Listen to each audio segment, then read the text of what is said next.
There's another love that I have on this earth. Maybe some of you share it with me. Maybe some of you don't. And if you don't, you're weird. I love Taco Bell. Yeah. It's good.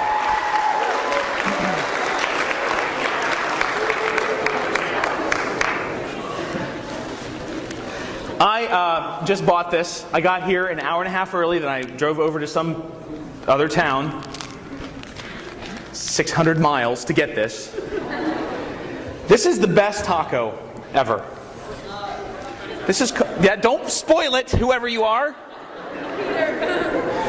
This is what they call a Crunchwrap Supreme. Has anybody ever had a Crunchwrap Supreme? Oh. Wait. Oh. Did you want to picture that? Anyway, it's still kind of warm. I bought it right before this because afterward, I'm going to eat this thing. And they are horribly nasty cold. Anyway, the Crunchwrap Supreme has everything in it that you might need. It has all the great things of Taco Bell. It has this warm tortilla shell on the outside. Anybody getting hungry? Oh yeah. Oh yeah. But don't let the charred outside fool you. Inside are all the great things of Taco Bell. The spicy hamburger. The whatever he said. I'm not taking a bite right now. Listen, if I take one bite, I'm going to take two, and then you're going to find me sitting on the floor eating this thing. It's not going to be good for anybody. Nobody wants to see this. I'm going to go to my car after we're done. I'm going to lock all the doors, put all the windows up, and I'm going to enjoy this thing. So, all right? Not only do you have that, but there is the lettuce and tomato to give you the sense that there's something healthy about this thing. Then you have the sour cream. And the best part of the Crunchwrap Supreme is the nacho cheese that they pour in there.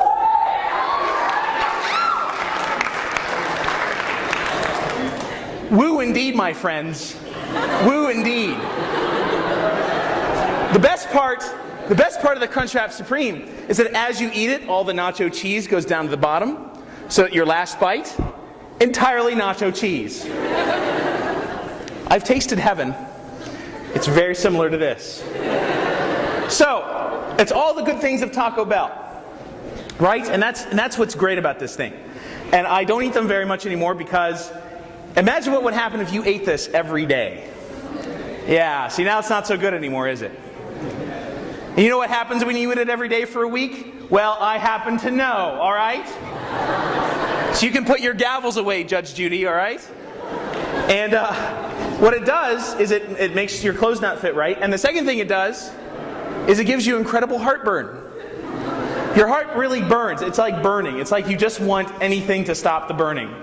And while it tastes good in the jaw area, in the mouth, it doesn't always hit the stomach very well. Now, I use this as an example because this is all the best things that Taco Bell, this is all the best things on basically the earth. There's nothing better on earth than this. This is the best the earth has to offer. Right? Okay.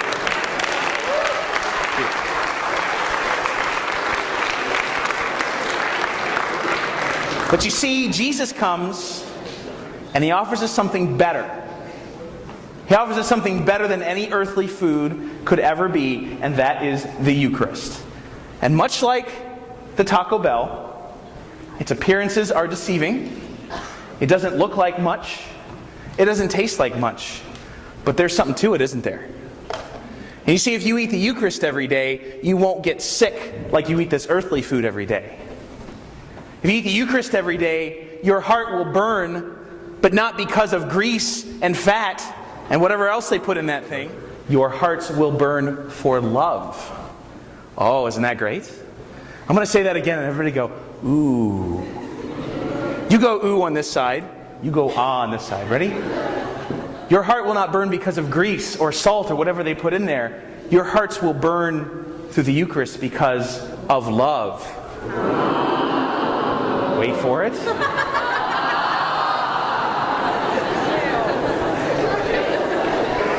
I'm going to give you an 8.5. That was pretty good.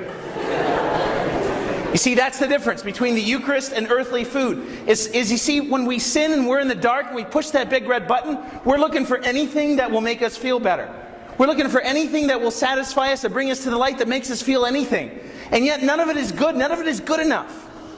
None of the fruit of the garden was good enough for Adam and Eve, and they reached for whatever was on the tree. And it may have been Crunchwrap Supremes, folks. Who knows what's on there? It doesn't say with the Bible. The Bible doesn't say it was on the tree. But you see, Jesus gives us something to replace that. It's not that earthly food, but it is His heavenly food. The body, blood, soul, and divinity of Jesus. That is what restores us to health. That is what makes our hearts burn for love of Him. Oh. Totally unrehearsed. Anyway, that's what we really hunger and thirst for. That Eucharist is His real presence among us. It is the only thing that can satisfy. In another part of the Gospel, Jesus says, why spend your wages for what doesn't satisfy? And He doesn't even make us pay for it. The Eucharist is completely free. And it is that perfect sharing in that life of Jesus Christ. His life and His death and His resurrection. It is truly the foretaste of heaven. We are to live in gratitude and thanksgiving, which leads us to imitate the perfect sacrifice of Jesus in love. May God bless all of you, and it has been great talking to you tonight.